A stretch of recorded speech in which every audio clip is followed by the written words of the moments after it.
Good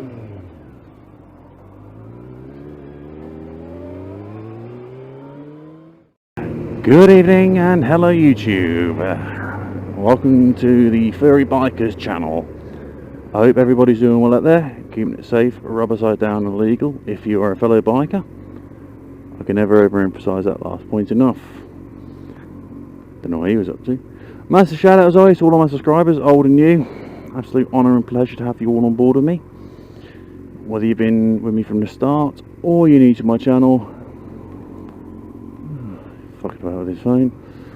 It's great to have you on board. Big shout out as always, Steve, Ken and Sue, Bike Talk crew. If you live in Nottingham surrounding area, you can do CBT, A1, A2 direct access. Check out their Facebook page, check out their website, and drop them a message, and you can back the fuck off. Personal shouts go to Rossi 2 Wheels, Dashcam on 2 Wheels, The Aftermath, Aura KMA Fursuits, Spiky Biker,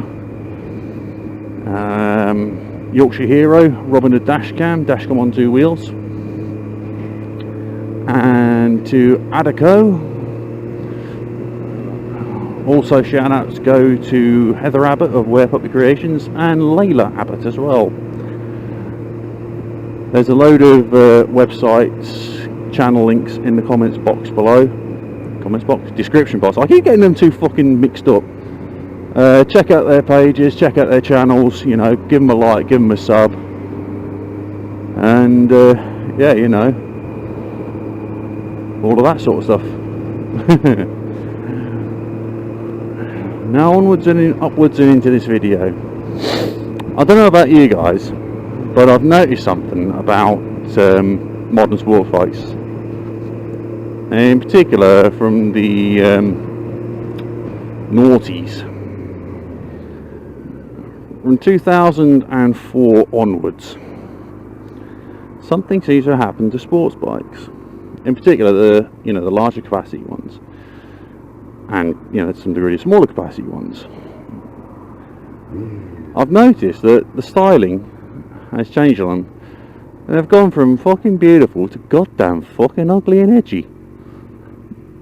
Bear in mind, this is my personal opinion. I do not represent the majority of bikers. This is only my personal furry biker opinion. I mean, you look at the CBR 600 from the late 90s, early noughties. A thing of beauty. Same with the Fireblade, the CBR 900. Absolute thing of beauty. They're lovely bikes to look at. Lots of lovely curves.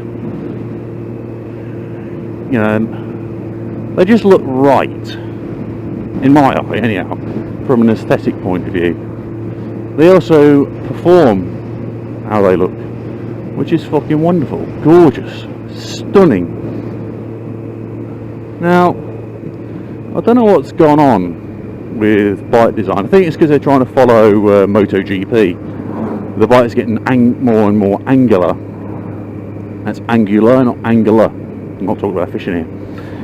And it's like the designers have said, right, let's put more straight edges on these bikes and make them more edgy than an edgy gothic emo teen who is edgy as edge can be.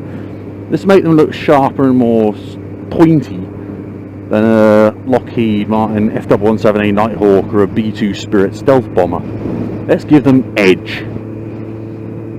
That's all well and good, but they look more like fucking jet fighters and bikes nowadays, like something out of fucking Tron.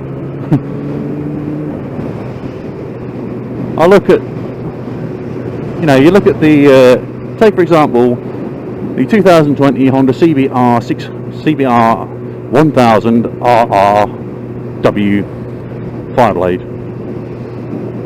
It looks like a fucking rocket ship, not a bike. Same with the Kawasaki ZX10 and the Suzuki GSX-R 1000, the BMW S1000. These bikes look like something out of a fucking sci-fi movie. Yamaha done it with the R1. in particular the R1M, and even their little ZF R125s. They just look so damn fucking angular. And, you know, I like my bike to have curves. Yeah, nothing wrong with that. A bike which is curvy in nature, but handles like a fucking beauty. And I can say now, this 600 that's under me does, especially on these new tyres. But I digress. Anyway, yeah. Bikes in the late 90s had the right balance of curves and straight edges in my books. They're the most aesthetically pleasing bikes. And they also didn't have a ridiculous amount of fucking letters after the name. Say for example the Honda CBR 900 RRW Fireblade. Again, I'm focusing on that one. Now that could come with a 900, 918 or 928 engine depending on what year. And then this year, I'm going to exaggerate here. I mean, I'm exaggerating. But you have the Honda CBR 1000 RR RW RRR SP WRRR SP, which is the top of the range Fireblade, super duper special edition, all bells and whistles on, electronically adjustable Olin suspension, yada yada yada. BMW just brought out a new version of the S1000. Yes, a new one,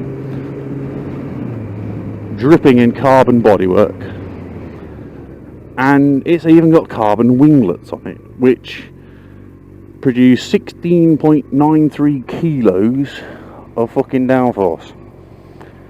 Where the fuck are you going to use that on the road? Come on!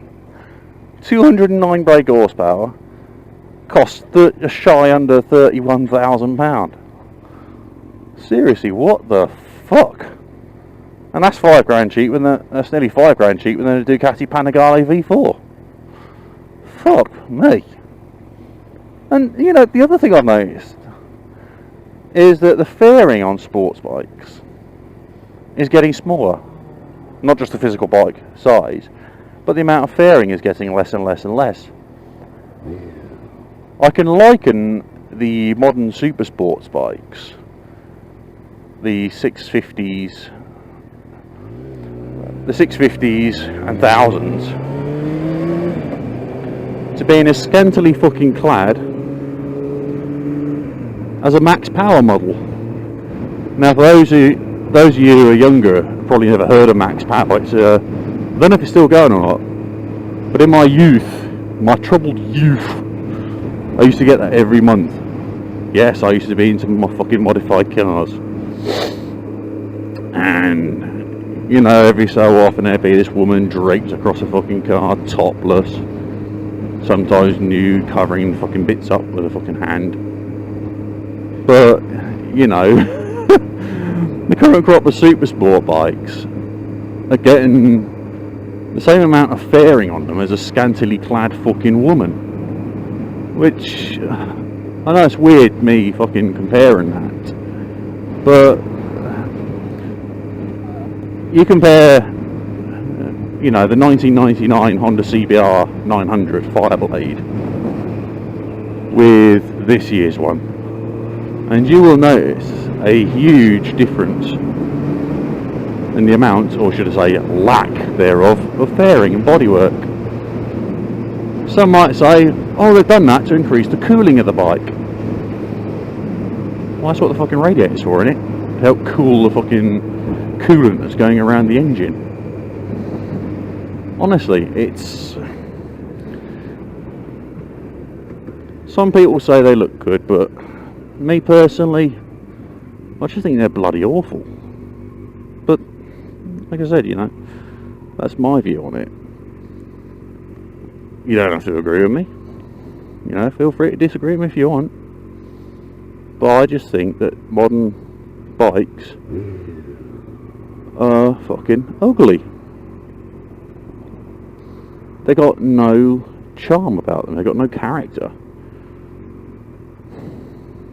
But I guess that's me being me, because I'm fucking old school. And I like my older machines. I like my older bikes. As I say, they've got character about them. Okay, reliability can be a problem with certain bikes, but you know, that's bikes. If you don't look after them, they won't look after you. But anyway, as I said, my original point is, I personally think that modern bikes just don't look right. They look too much like they're out of a sci-fi show.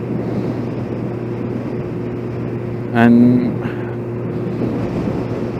especially the litre bikes, you got to almost have a fucking qualification in rocketry to ride a fuckers. So folks, that's my thoughts on modern sport bikes. Now, do you agree or disagree with me whether they're too angular and they don't look particularly right? Are you an old school rider like me, that you prefer your older machines? You know? So, chuck us a comment in the comments box, tell me what you think, whether you agree or disagree. It's up to you folks. If you like what you see and what you heard, chuck us a like. I like likes, they're nice, they are. Yep. If you're new to my channel and you want to come on board for more weird, wacky and crazy videos, click the little subscribe button and you'll find out when I put new vids up. And if you click the little bell icon, that'll give you guys an even more ultimate heads up as to when I've uploaded a new video, which means you'll be able to see it pretty much straight away. The premiere of my new videos. Yes. Anyway folks, until next time, take care, stay safe, keep it real, and I'll see you all again soon. Until such time, take it easy. This is the Furry Biker saying farewell, and I'll see you all again soon. Bye!